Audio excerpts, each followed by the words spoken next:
Breaking news చూస్తున్నాం. సంగారెడ్డి జిల్లా నారాయణఖేడ్ మండలంలోని చల్లగిద్ద తండాలో ఉద్రిక్తత నెలకొంది. ఓ ఇంట్లో గంజాయి ఉందన్న సమాచారంతో తనిఖీ చేయడానికి వెళ్లిన టాస్క్ ఫోర్స్ పోలీసులను తండావాసులు అడ్డుకున్నారు.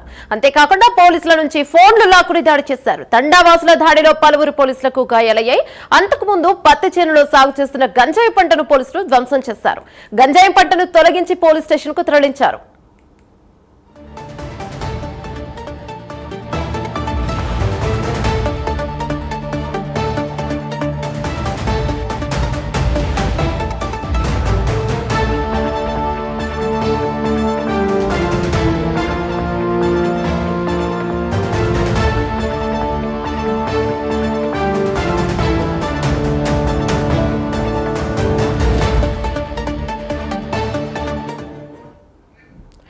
దీనిపై మరింత సమాచారం మా ప్రతినిధి రాము అందిస్తారు.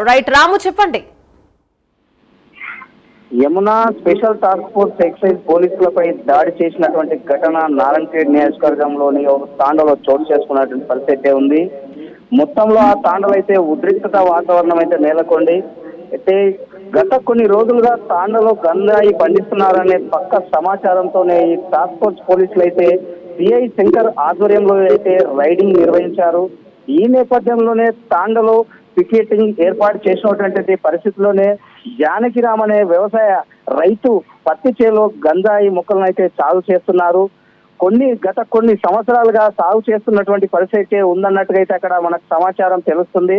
టాస్క్ ఫోర్స్ పోలీసులు అయితే ఈ యొక్క చేసినటువంటి రైడింగ్ లో జానకిరామ్ పత్తి చేలో 120 గంజాయి మొక్కలను అయితే ధ్వంసం చేశారు. అదే విధంగా 5 కేజీల ఎండు గంజాయి కూడా దొరికినటువంటి పరిస్థితి ఉంది.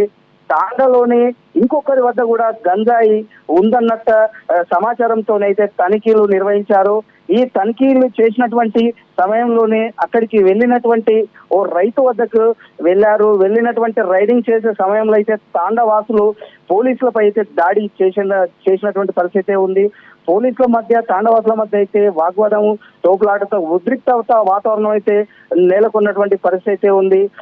అదే విధంగా పోలీసుల నుండి కూడా అక్కడ ఉన్నటువంటి రైతులు ఫోన్లు లాక్కున్నారు. కొంతమందికి అయితే గాయాలైనటువంటి పరిస్థితి ఉంది. వారిద్దరి మధ్య అయితే కొద్దిసేపు కనీసం ఒక 40 నిమిషాల ఉద్రిక్తత వాతావరణం అయితే నెలకొన్నటువంటి పరిస్థితి ఉంది. అయితే దీంతో నారాయణఖేడ్ పోలీసులకైతే సమాచారం అందించారు. ఈ సమాచారంతోనే ఉటావుటిన నారాయణఖేడ్ పోలీసులు అక్కడికి చేరుకొని ఈ యొక్క ఉద్రిక్త వాతావరణం అయితే సద్దుమణిగేటటువంటి చేసినటువంటి పరిస్థితి ఉంది. అయితే ఘటన స్థలానికి చేరుకుని అక్కడ ఉన్నటువంటి పరిస్థితులు అయితే వీళ్ళు దర్యాప్తు కూడా చేస్తున్నటువంటి పరిస్థితి ఉంది. Thank you Ramu.